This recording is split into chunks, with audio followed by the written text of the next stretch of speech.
From the front end of your Symbaloo Pro workspace, your users will have a lot of different options or ways that they can join your workspace and view your content. Here we are on district37.symbaloo.com, and we're not logged into Symbaloo at all yet.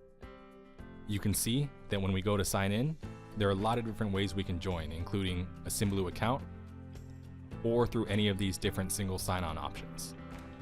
If you would like to edit which options are available on your account, you can do so from within your admin dashboard.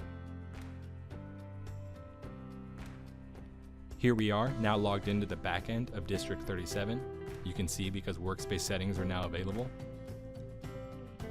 And now we can navigate to the Authentication link under Integrations.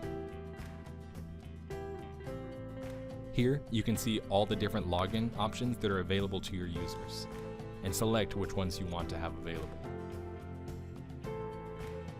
Once you've made your selections, click Save.